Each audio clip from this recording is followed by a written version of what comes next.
What's up, guys? Welcome back to the channel. Here we are with another reaction video. In this one we have India, Marvels and Mysteries. I hope I said this right. Mehrangarh Fort. But without further ado, let's dive right in.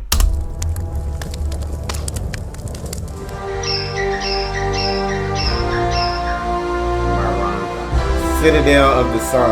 I like that. Jodhpur, world famous for its blue buildings. Centuries ago, Brahmins painted their homes blue to be distinctive. The tradition continues. Jodhpur was the capital of the Kingdom of Marwar in present-day Rajasthan. By the early 1900s, Marwar stretched almost 100,000 square kilometers. That's bigger than Switzerland and the Netherlands put together.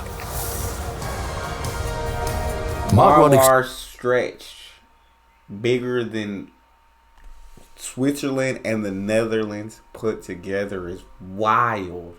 And he said Marwar. That's Marwar. Into the Thar Desert.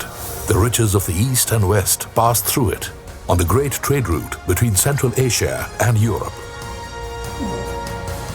Marwar was ruled by the Rathore clan, Suryavanshi Rajputs, who traced their mythical descent from the sun god. They named their garh, or stronghold, Mehran, derived from the Sanskrit Mihir, meaning the sun. Mehran. But Marwar and its citadel were not built in a day. The Rathores did not belong to Marwar. They came from central India. Rao Sihaji, who's considered to be the founder of the dynasty, he along with his clansmen rode to the outskirts of Marwar. About 800 years ago, the Rathores arrived in Marwar as refugees, fleeing their homeland in Kannauj, ravaged by the Afghan raider Muhammad Ghori. An old painting depicts their flight westward in 1226 to find a new life. Years later, they reached Marwar and in time rose to become its rulers. In 1459, the reigning Rathore, Rao Jodha, began the construction of Mehrangarh. Jodha felt the time had come for the Rathores to have their own citadel and their own capital. He must have explored the terrain. There's a mountain called Bhakarchirya, the mountain of the birds, which rises out of the desert plain like a colossus.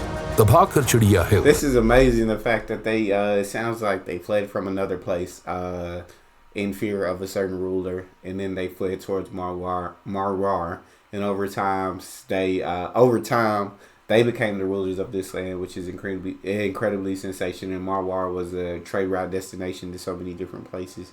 But Mehran, am I saying it right? When Mehran, they built this fort. I guess it was time for them to build this fort, which is cool, and we'll continue listening to the video. Which rises out of the desert plain like a colossus.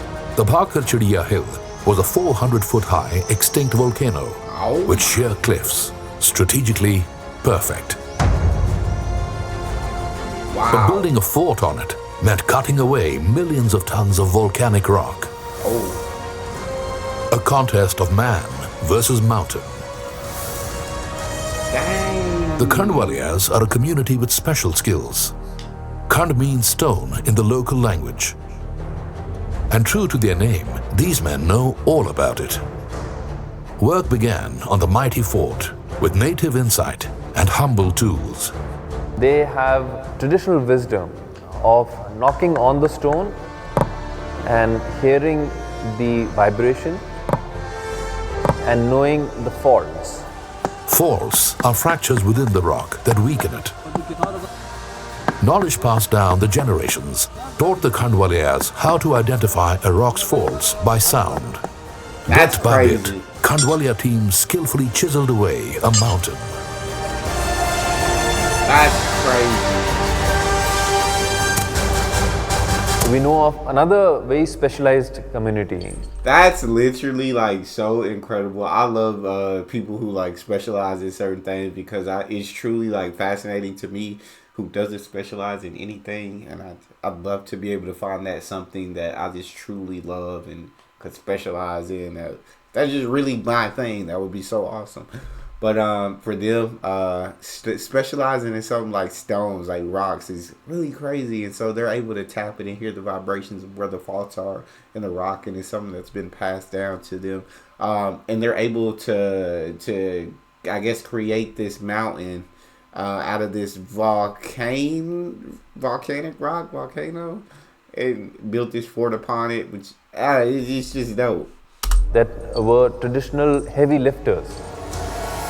The Chevaliers were medieval earth movers. Using a simple rod and chain method, they lifted heavy loads. Oh, wow. Then, on ingenious wooden ramps, they carried the millions of tons of stone needed to build the fort. God dang. Mehrangarh was built with the sweat and toil of relay teams of Chevaliers. That's wild. Incredibly, That is no wild. drawings or plans of the building exist. The structural engineering was probably based on traditional knowledge. The architectural marvel spans the full length and breadth of the hill. Ramparts at multiple levels and row after row of perimeter walls provided many layers of security. The fort accommodated the royal family and a full military garrison. Keeping out the enemy was paramount. The thick walls could withstand heavy cannon fire. Oh. From its commanding height, Mehrangarh had clear sight and strategic advantage. God dang. Over 5 centuries, 25 successive Rathors added to Mehrangarh's scale and beauty. Apart from its massiveness, Yeah. it preserves a delicate heart within.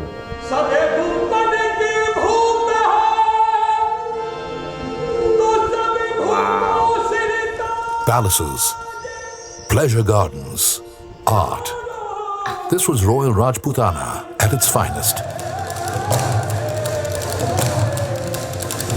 This is so incredible. I love getting to look at these videos and look at this the history behind this fort. It's truly special. Like how big it is. My Lord, it was absolutely gigantic. I definitely fortified, so no enemies could attack. Well, enemies could attack, but they'd be at an extreme disadvantage. It's just sensational. It's truly sensational. And look at the beauty. The beauty is incredible.